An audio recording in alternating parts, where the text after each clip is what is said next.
पानगळ. आई ग, आई, आई. बाबाच्या खोलीतून आवाज आला तशी नीमा हातातलं ठेवून चटकन उठली. तिनं आरशात बघून कुंकुनीत केलं आणि खोलीच्या दारात येऊन उभी राहिली. कमरेला एका हाताचा आधार देत बाबा पाय उंच करून शेल्फच्या वरच्या फळीवरलं पुस्तक काढण्याच्या प्रयत्नात होता. तिची चाहूल लागताच वळला. तिला भेटण्याच्या अगदी क्षण आधी बाबाची नजर रिकामी झालेली तिला जाणवली आणि निमाला वाटलं, देवा, आपल्या पायातलं बळ जाणार आता. बाबा आपल्याला या वेशातही विसरतोय. तोच तोच चष्म्याच्या आडून डोळे मिचकावत बघण्याच्या त्याच्या नेहमीच्या सवयीने तिच्याकडे बघतानाच बाबाच्या नजरेत पुन्हा ओळख आली. काय रे, काय झालं? पायापासून रक्तप्रवाह डोक्याकडे वाहतोय असं वाटत असतानाच तिने आवाजामध्ये प्रयत्नपूर्वक सहजता आणून विचारलं. किती हाका? आलीस? आई, बाबू काका, त्याचं ते आले की आता? पहिल्या 2 शब्दांनंतर बाबा त्याचं नेहमीचं असंबद्ध बरळू लागला. नीमा पुढे सरली. तिने त्याला हवं होतं ते पुस्तक काढून त्याच्या हातात दिलं आणि आधार देत त्याला खुर्चीवर बसवला. बाबा, ज्यूस घेतोस ना? ज्यूस, असं म्हणत तिने ग्लास त्याच्या तोंडाला लावला. आज्ञाधारक मुलासारखा ज्यूस संपवून त्यानं तिच्या पदराला तोंड पुसलं आणि पुस्तकात डोकं घातलं. खोलीत एक नजर टाकून नीमा वळली. समोरचा आईचा, तिच्या आईच्या हसऱ्या चेहऱ्यातला फोटो बघून तिच्या काळजात कळ उठली. हुंदका आलाच तर मोठ्याने बाहेर पडू नये म्हणून ती किंचित भरभर चालत खोलीबाहेर पडली.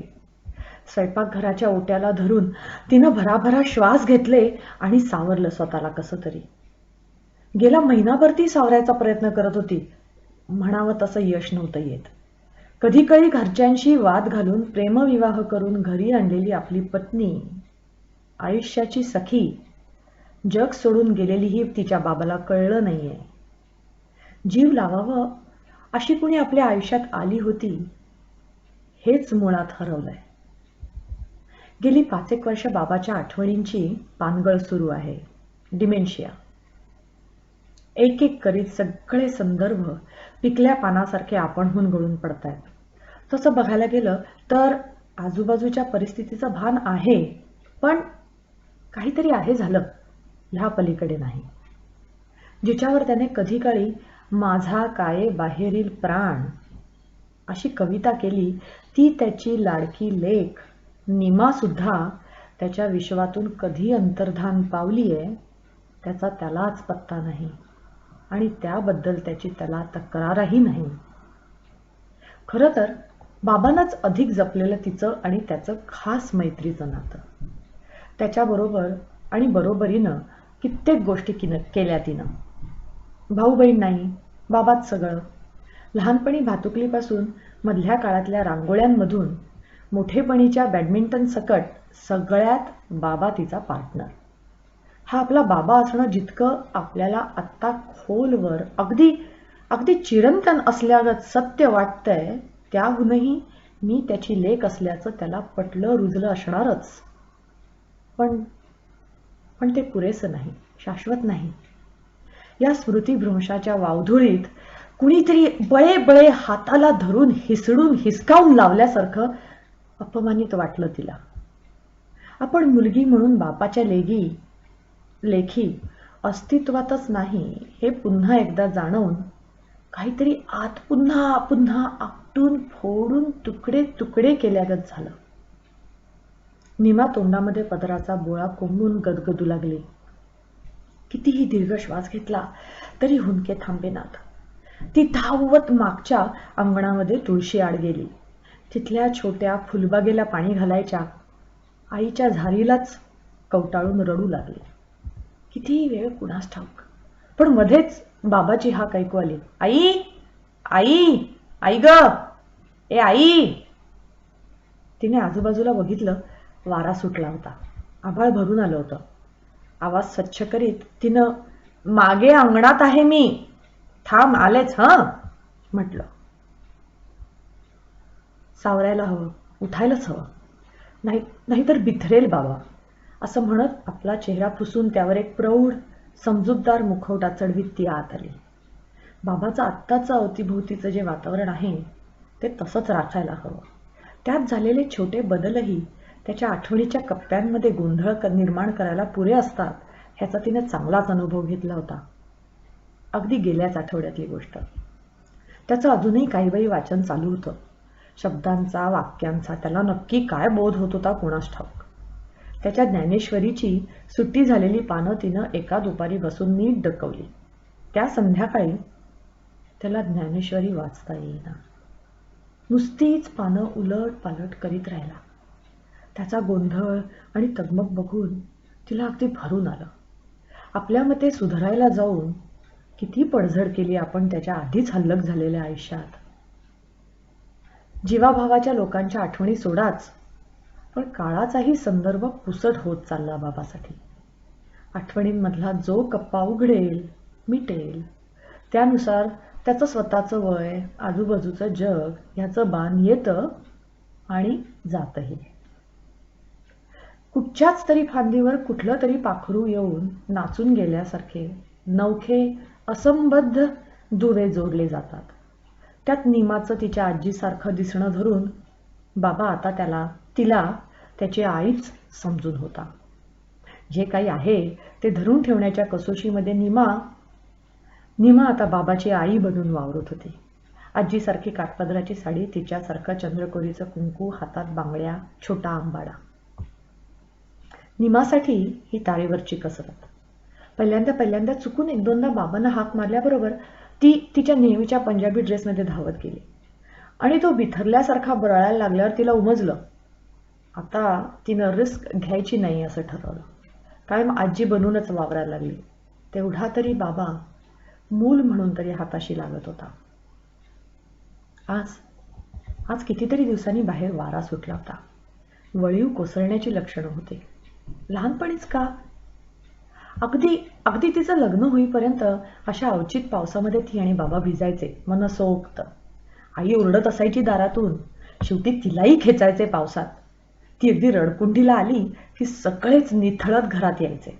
मग कांदा कोथिंबीर घालून तिखट भडंग आणि आजीचा ओरडा असं एकदमच खाता खाता गरम गरम आल्याचा चहा पीत दोघांचं खिदळणं चालायचं. किती झरकन ते सगळं हरवलं. गेल्या 3-1 वर्षात या घराचं घरपण, तिचं माहेर चिरा भिंत आढा करीत तिच्या डोळ्यादेखत ढासळत होतं.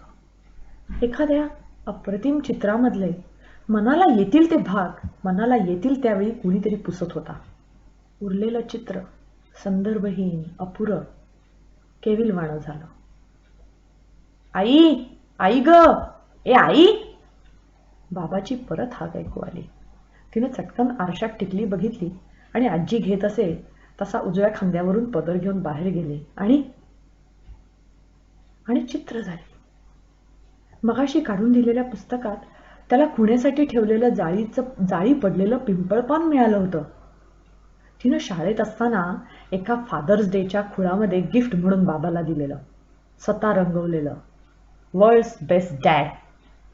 ते तो हातात घेऊन बसला होता. तिच्याकडे बघत एकदम म्हणाला, आई निमू कुठे आहे ग? शाळेतून आली नाही काय पोट्टी अजून?